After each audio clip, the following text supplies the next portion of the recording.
प्रिय विद्यार्थियों, मैं हूं डॉक्टर ज्योति आचार्य। कंपनियों के वर्गीकरण में आज हम पढ़ेंगे 5th पॉइंट, स्वामित्व के आधार पर कंपनियां कितने प्रकार की होती हैं।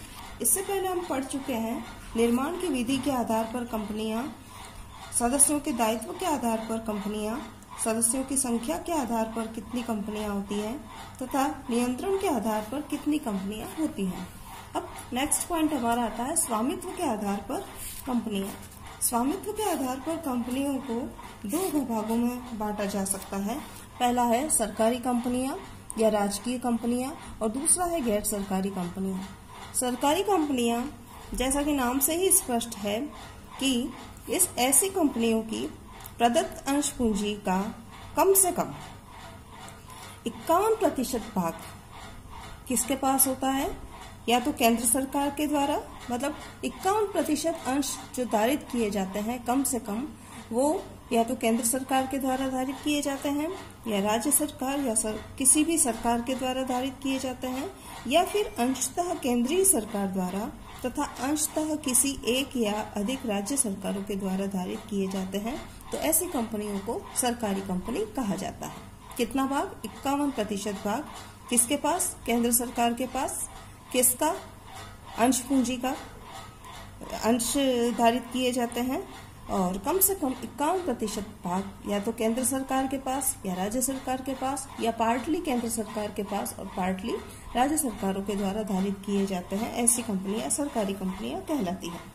दूसरा आ जाता है गैर सरकारी कंपनियां। जिस कंपनी की सारी पूंजी या अधिकांश अंश पूंजी निजी क्षेत्र के उद्यमी तथा जनसामान्य द्वारा धारित होती है, उसे गैर सरकारी कंपनी कहते हैं। इसे हम निजी कंपनी नहीं कहेंगे, निजी क्षेत्र की कंपनी के नाम से इसे जाना जाता है। किंतु ऐसी कंपनी अर्थव्यवस्था के सहकारी एवं संयुक्त क्षेत्र में भी स्थापित की जा सकती है। ये गैर सरकारी कंपनियां कहलाती हैं। नेक्स्ट पॉइंट, 6th पॉइंट आता है पूंजी बाजार में पहुंच के आधार पर कंपनियां। अब पूंजी बाजार में कंपनियां, पूंजी बाजार क्या होता है? Capital market. कैपिटल मार्केट जो होता है, ये स्टॉक मार्केट जो होता है, स्टॉक एक्सचेंज नाम सुना होगा आपने। तो स्टॉक एक्सचेंज में किस तरह से कंपनियां करवाई जाती हैं? वो दो प्रकार से, सूचीबद्ध कंपनियां और असूचीबद्ध कंपनियां, दो तरह की कहलाती है।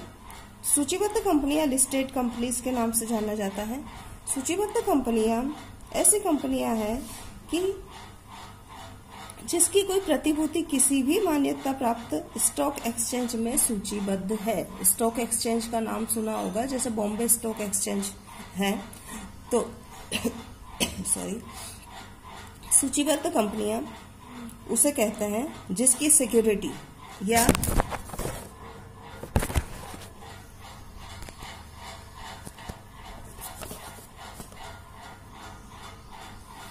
सूचीबद्ध कंपनियां ऐसी कंपनियां कहलाती है जिसकी प्रतिभूतियां किसी भी मान्यता प्राप्त स्टॉक एक्सचेंज में सूचीबद्ध है। ऐसी कंपनियों को सूचीबद्ध कंपनियां कहते हैं।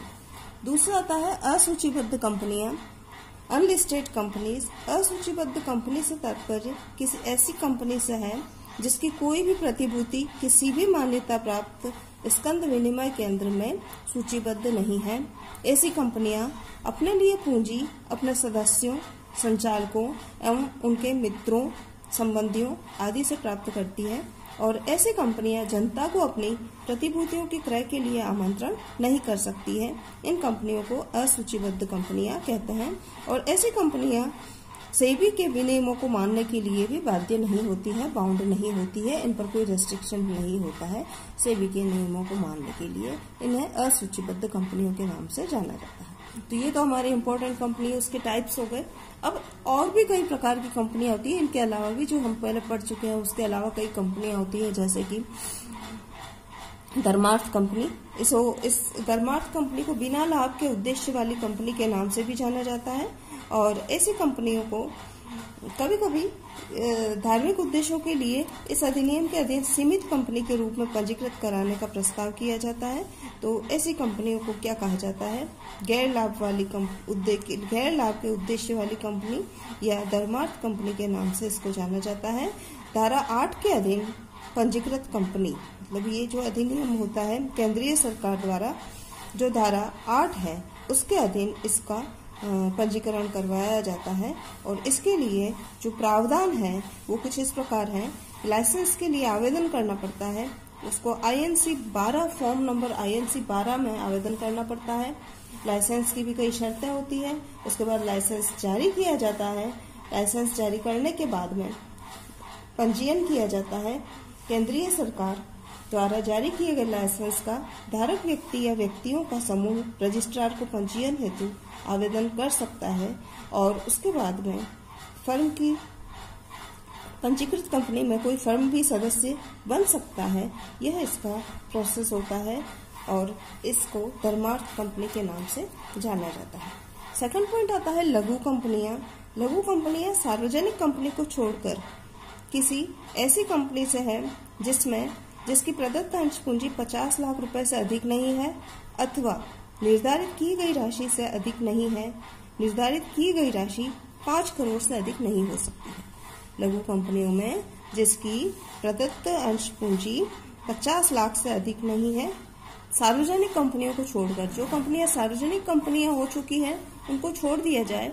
उसके बाद में जिस कंपनियों की जो प्रदत्त अंश पूंजी 50 लाख से अधिक नहीं है और निर्धारित की गई पूंजी कितनी हो सकती है, 5 करोड़ से ज्यादा नहीं हो सकती है, तो 5 करोड़ रुपए से ज्यादा नहीं है अगर ऐसे निर्धारित की गई है, तथा उन कंपनियों का जो टर्नओवर विक्रय है वो 2 करोड़ से अधिक का नहीं है और निर्धारित किया गया अगर निर्धारित 20 करोड़ तक किया जा सकता है और 20 करोड़ से अधिक नहीं, तो ऐसी कंपनियों का क्या कहा जाएगा? लघु कंपनियां कहा जाएगा।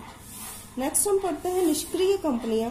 निष्क्रिय कंपनियां कभी कभी क्या होता है, कोई कंपनी किसी भावी परियोजना के लिए अथवा किसी संपत्ति या बौद्धिक संपदा को धारित करने के लिए इस अधिनियम के अधीन अपना पंजीयन करवा लेती है और इसका कोई भी महत्वपूर्ण लेखाकारी सौदा नहीं होता है, तो ऐसी कंपनियों को असक्रिय कंपनियां या निष्क्रिय कंपनियों के नाम से जाना जाता है। नेक्स्ट आता है